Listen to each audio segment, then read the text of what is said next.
कार्यक्रम के पुण्यार्जक परिवार हैं Shri Parasnath re rolling mills limited, Durgapur 1, Vardhaman, Paschim Bengal. Amita Jain, wife of Anil Kumar Jain. Sangeeta Jain, wife of Vipin Kumar Jain. Rishabh Jain, Shubham Jain, Alka Jain, Srishti Jain एवं समस्त जैन परिवार, दिल्ली। स्वाध्याय महिला मंडल बड़ा मंदिर एवं महिला मंडल मंदिर जी, मुशर्रफन, जयपुर। प्रकाश पद्मन्ना मुगड़ी, शैला प्रकाश, अनूप प्रकाश, प्रांजल जतिन मेहता, केवल जतिन मेहता, यशवंत नगर, कोल्हापुर, महाराष्ट्र। डॉक्टर निर्मला कोठारी एवं कल्याण मित्र स्वाध्याय ग्रुप, पुणे। स्वर्गीय श्रीमती कांति देवी जैन, वाइफ ऑफ स्वर्गीय श्री राजाराम जैन की पुण्य स्मृति में पुत्रवधू श्रीमती वीना जैन, वाइफ ऑफ श्री सुभाष चंद्र जैन। पौत्रवधू श्रीमती निधि जैन, वाइफ ऑफ श्री आशीष जैन। प्रपौत्र आर्जव जैन, दीप्तिगंज, मुरादाबाद। श्रीमती श्रीमान एवं पुत्री की ओर से गुप्तदान।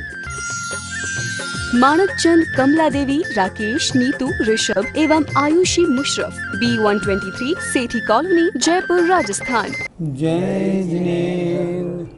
8 विह कम्म मुके 8 गुण ढे अणुव में सिद्धे 8म पुण विनिविठे निठिय कज्जेय वंदिमो नित्यम। पंच परमेष्ठी भगवान की जय। जिन शासन में 3 लिंग कहे गए हैं, पहला लिंग निर्ग्रंथ मुनि का लिंग, दूसरा उत्कृष्ट श्रावक का और तीसरा आर्यिकाओं का। पिछली ज्ञानशालाओं में आपने जो मुनि महाराज का लिंग है जिनलिंग, उसके बारे में सुना। पिछली ज्ञानशाला में आपने उत्कृष्ट श्रावक के लिंग के बारे में भी सुना। अब शेष रहता है तीसरा लिंग आर्यिकाओं का। आज उसके बारे में हम चर्चा करेंगे। प्रश्न 104, गाथा 109। लिंगम मिथीणम हवदि भुंजय पिंडम सुएय कालम नि अज्यविक वत्था वत्था वर्णेण भुंजेयी। लिंगम तीसरा लिंग, इत्थीणम स्त्रियों का होता है, अर्थात आर्यिकाओं का। कैसा है वो? भुंजयी भोजन करती हैं, पिंडम आहार, एय कालम्मी एक समय।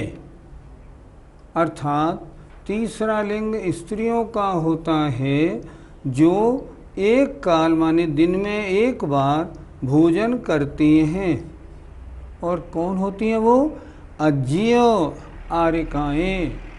कैसी होती हैं आर्यिकाएँ? एक वत्था, वे एक वस्त्र वाली होती हैं, अर्थात अपने शरीर पर सिर्फ साड़ी एक वस्त्र को धारण करती हैं। और वत्था वर्णेन भुंजेहि, और वस्त्र के आवरण सहित अर्थात साड़ी ओढ़े हुए ही भुंजेयी भोजन करती हैं। तीसरा लिंग आर्यिकाओं का है। इस गाथा में आर्यिकाओं का क्या है स्वरूप वो बताया है। फिर देखें एक बार जरा। लिंगम तीसरा लिंग स्त्रियों का होता है, अर्थात आर्यिकाओं का और क्षुल्लिकाओं का होता है, जो एय कालम्मी एक बार दिन में एक बार आहार ग्रहण करती हैं। पिंडम माने आहार, भुंजई माने भोजन करती हैं, ग्रहण करती हैं। कौन होती है वो? अज्य आर्यिकाएँ। कैसी होती हैं? एक वत्था, एक वस्त्र धारण करने वाली हैं, अर्थात उनके शरीर पर मात्र साड़ी के अलावा और दूसरा वस्त्र नहीं होता। और वस्त्र के आवरण सहित भुंजेयी भोजन करती हैं। इस तरह आर्यिकाओं का स्वरूप इसमें बताया। पंडित जी, आर्यिकाओं के कौन सा संयम होता है? आचार्यों ने संयम मार्गणा के 7 भेद कहे। पहला असंयम, दूसरा संयम और तीसरे से सामायिक छेदोपस्थापना, परिहार विशुद्धि, सूक्ष्म सांप्राय और यथाख्यात। आरिकाओं को इन 7 में से कहाँ रखा गया? संयम की अपेक्षा संयम में रखा गया। जो पीछे वाले 5 हैं उनको संयम में रखा, सामायिक, छेदोपस्थापना, पर्याय, विशुद्धि, सूक्ष्म, सांप्राय, यथाख्यात। और पहले 4 गुणस्थान वालों को असंयम में रखा। इस प्रकार इनके कौन सा चारित्र, कौन सा संयम होता है? इनके संयम होता है। आरिकाएँ कितनी ही उत्कृष्ट हों, उनका गुणस्थान 5वां होता है। पंडित जी, तृतीय लिंग में आरिका और चुल्लिका दोनों ली गई हैं। इन दोनों में क्या अंतर होता है? पहला अंतर हम व्रतों की अपेक्षा देखें। जो छिल्लिका होती हैं वो 11 प्रतिमा धारण करती हैं, लेकिन जो आरिका होती हैं 11 प्रतिमाओं के साथ साथ वो जो मुनियों के महाव्रत आदि होते हैं उनका भी अभ्यास रखती हैं। इसलिए छुल्लिकाओं से आरिकाएँ बड़ी होती हैं। ये व्रतों की अपेक्षा अंतर। वस्त्र की अपेक्षा देखें तो जो छुल्लिकाएँ उनके पास 2 वस्त्र होते हैं, एक साड़ी, एक दुपट्टा। आरिकाओं के पास मात्र 1 वस्त्र होता है, सिर्फ साड़ी। अगर भोजन की अपेक्षा देखें तो आरिकाएँ अपने हाथ में भोजन करती हैं और छुल्लिकाएँ ये पात्र में भोजन करती हैं। गुणस्थान दोनों का 5वां है, लेकिन फिर भी क्योंकि आरिकाएँ महाव्रतों का अभ्यास रखती हैं, इस कारण निर्जरा की अपेक्षा देखें तो छुल्लिकाओं से आरिकाओं की निर्जरा बहुत ज़्यादा होती है। पंडित जी, आरिकाओं को शास्त्र में मोक्षमार्गी कहा गया है या नहीं? अभी पहले प्रश्न में ये प्रश्न पूछा गया था कि उनके चारित्र या संयम कौन सा है। हमने बताया था ना, उनके 5 प्रकार के संयम का कोई संयम नहीं होता। उनके क्या होता है? उनके संयम होता है। संयम को चारित्र की कोटि में नहीं लिया। तो फिर क्या किया? क्या माना जाए? माना ये जाए कि इनके संयम है, कोई चारित्र नहीं। चारित्र के 5 भेद तत्वार सूत्रकार ने दिए। सामायिक, छेदोपस्थापना, पर्याय, विशुद्धि, सूक्ष्म, सांप्राय, यथाख्यात, मिति चारित्रम। चारित्र 5 प्रकार का है। और तत्वार सूत्र का पहला सूत्र बहुत स्पष्ट है, सम्यक दर्शन ज्ञान चारित्राणि मोक्ष मार्गः। तीनों की एकता जहाँ है, सम्यक दर्शन, सम्यक ज्ञान, सम्यक चारित्र की एकता जहाँ है, उसके कहते हैं मोक्ष मार्ग। अब आरिकाओं के अभी सम्यक चारित्र नहीं, अभी संयम है, इसलिए आचार्यों ने उनको मोक्ष मार्गी नहीं माना। पूज्यपाद स्वामी ने सरवार सिद्धि में लिखा, असंयम कितने प्रकार का होता है? अध्याय 9 में उन्होंने लिखा, असंयम 3 प्रकार का होता है।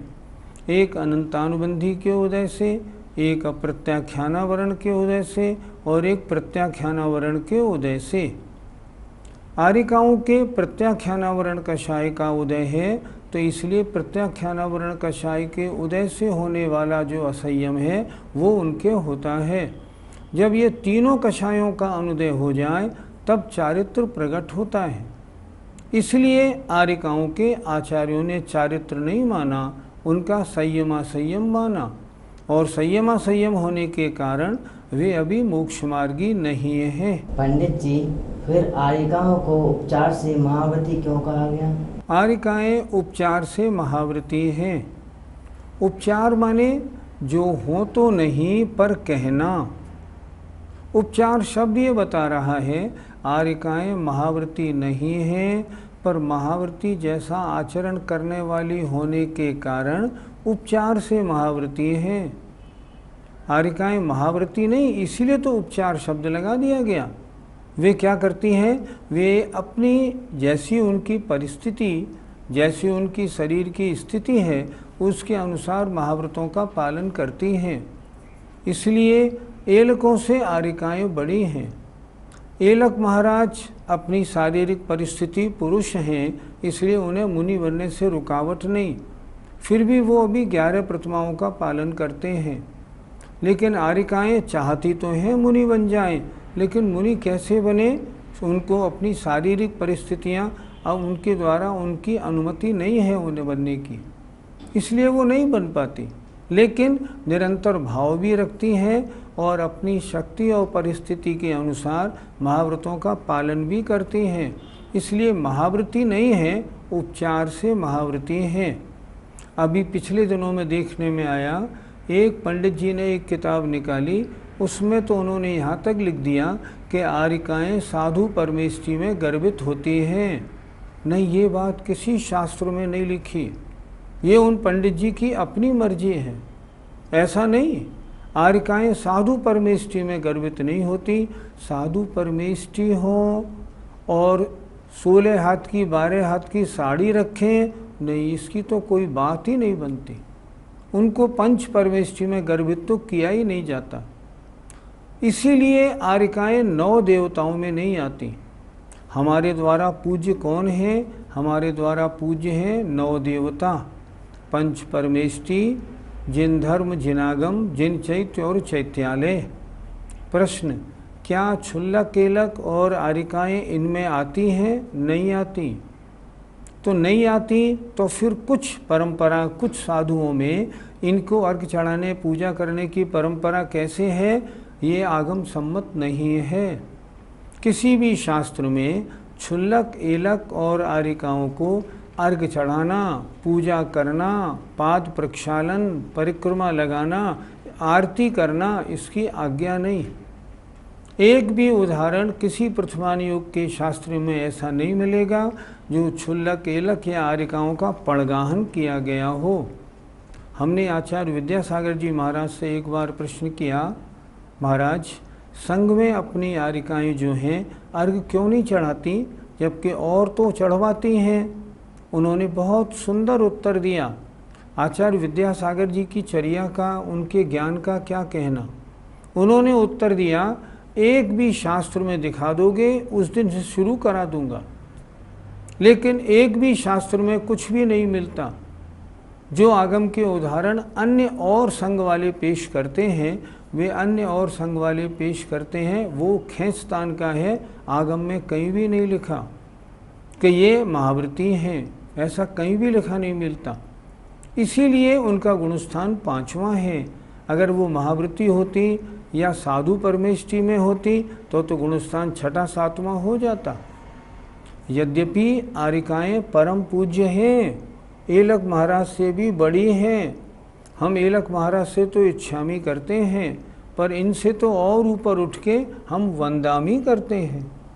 एलक से बड़ी हैं। एलक महाराज से आरिकाओं की निर्जरा भी ज़्यादा है। परम आदरणीय, परम सम्माननीय, पूजनीय हैं, पर वो अर्घ चढ़ाने के, आरती करने योग्य नहीं। मेरी एक बार चर्चा हुई आचार्य वर्धमान सागर जी महाराज से जयपुर चातुर्मास में। महाराज आचार्य वर्धमान सागर जी ने स्पष्ट कहा कि वास्तव में आरिकाओं को अर्घ नहीं चढ़ाना चाहिए। मैं इससे बिल्कुल सहमत हूँ। क्यों है? क्योंकि आगम में लिखा ही ये है। इसलिए क्यों लिखा है? क्योंकि उनके अभी सम्यक दर्शन, ज्ञान, चारित्र तीनों की एकता नहीं है। ये उनकी शारीरिक मजबूरी है। पंडित जी, आरिकाओं को दीक्षा देने का अधिकार गणनी को है या आचार्यों को? जब ये चर्चा हमारे सामने आई तो हमने शास्त्रों को बहुत खोजा। हम एक बात और करते हैं, हम आपसे भी निवेदन करेंगे, आप भी ऐसे बने तो अच्छा है। किसी प्रश्न का उत्तर खोजना हो तो अपना पक्ष अलग रखना चाहिए। मेरी मान्यता है, नहीं, मान्यता को अलग रखो। पहले देखो शास्त्रों में क्या लिखा। शास्त्रों में लिखा है उसको स्वीकार करना है।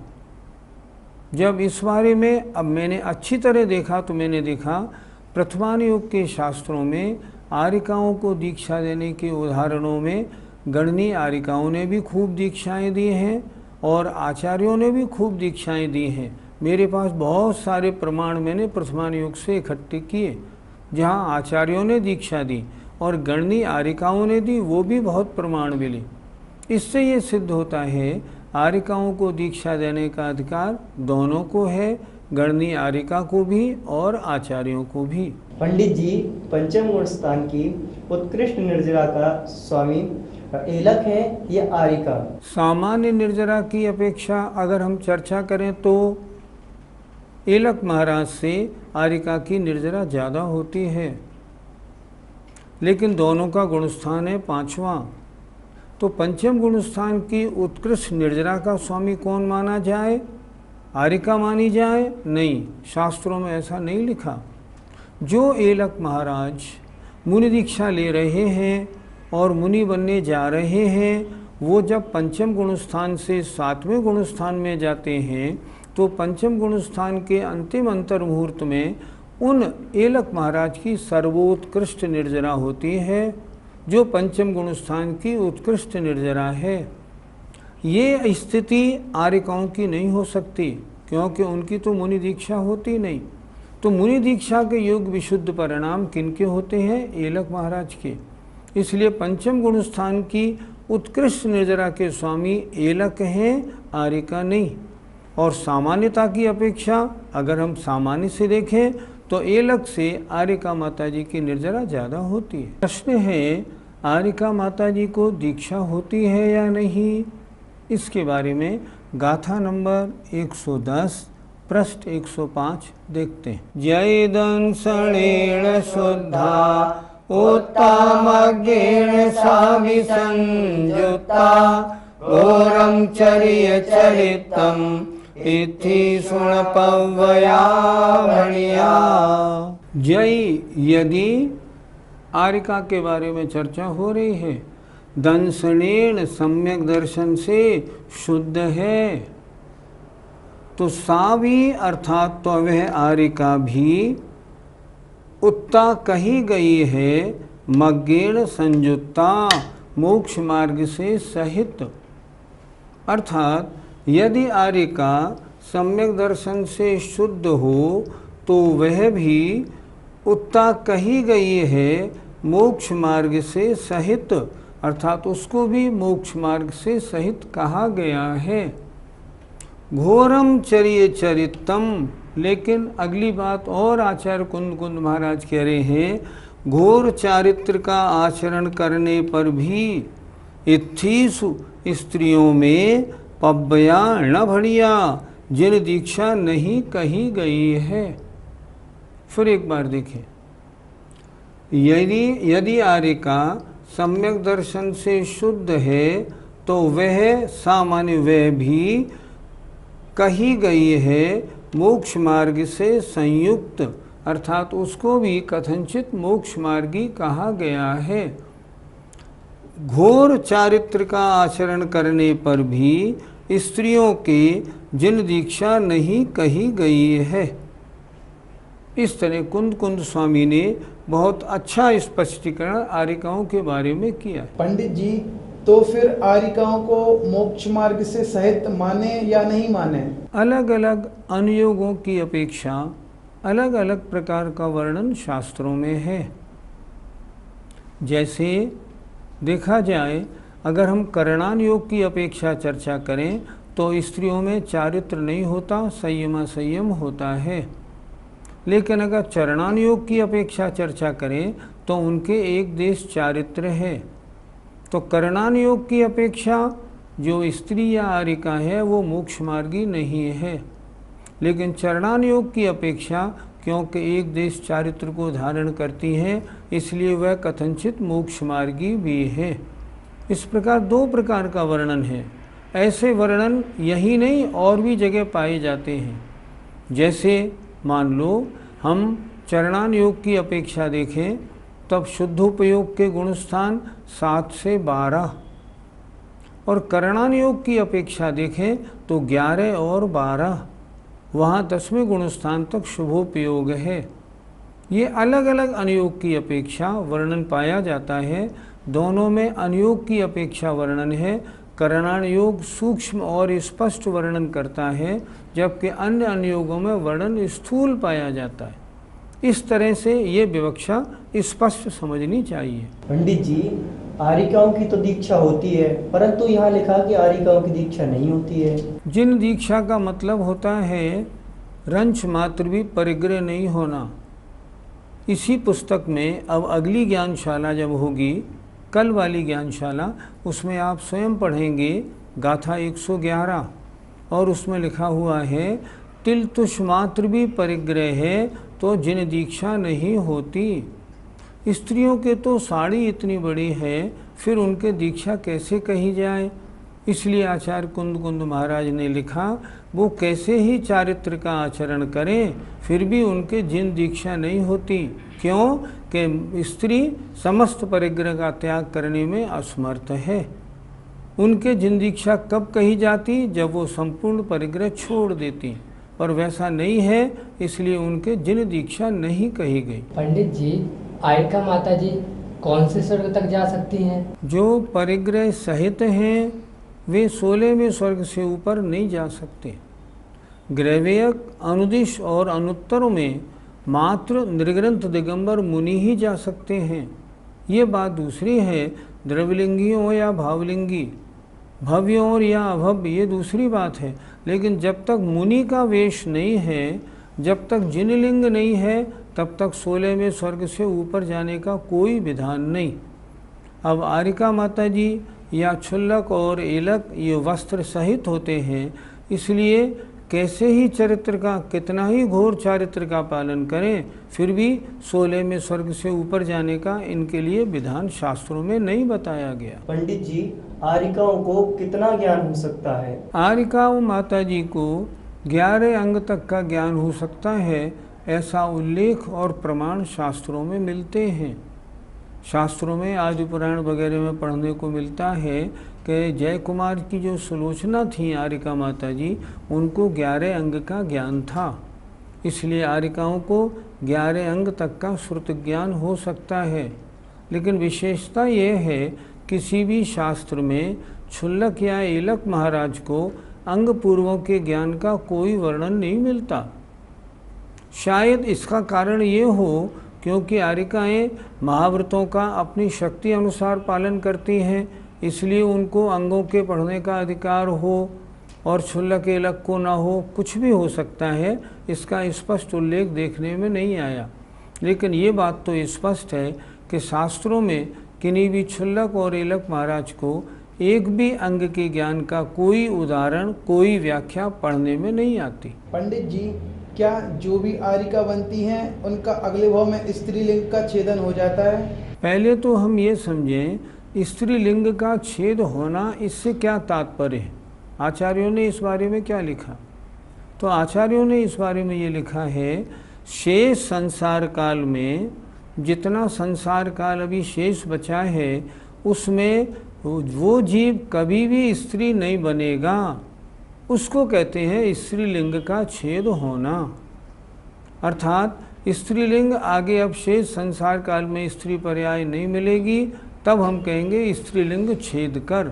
जैसे सीता जी का जीव 16वें स्वर्ग में प्रतीन्द्र बना, आचार्यों ने लिखा तब वह सीता का जीव स्त्रीलिंग छेद कर 16वें स्वर्ग में प्रतीन्द्र बना।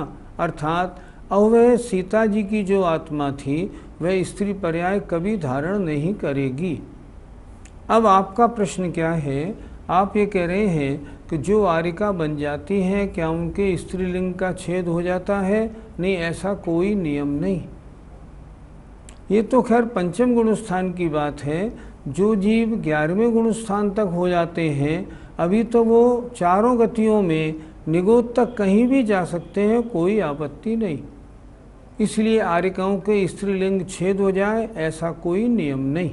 लेकिन जिनके स्त्रीलिंग छेद होता है वो निश्चित चारित्र सम्यक दर्शन होने के बाद ही होता है, वैसे नहीं होता। जय जिनेंद्र।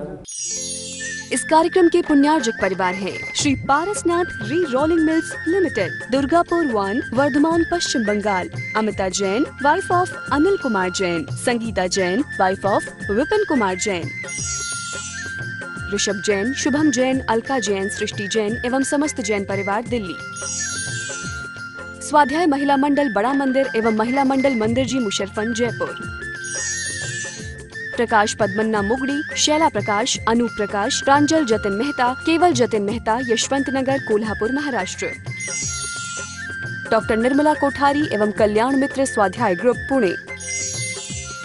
स्वर्गीय श्रीमती कांति देवी जैन वाइफ ऑफ स्वर्गीय श्री राजाराम जैन की पुण्य स्मृति में पुत्रवधू श्रीमती वीना जैन वाइफ ऑफ श्री सुभाष चंद्र जैन, पौत्रवधू श्रीमती निधि जैन वाइफ ऑफ श्री आशीष जैन, प्रपौत्र आर्जव जैन, दीप्तिगंज मुरादाबाद। श्रीमती श्रीमान एवं पुत्री की ओर से गुप्तदान। माणक चंद, कमला देवी, राकेश, नीतू, ऋषभ एवं आयुषी मुशरफ, B123 सेठी कॉलोनी, जयपुर, राजस्थान।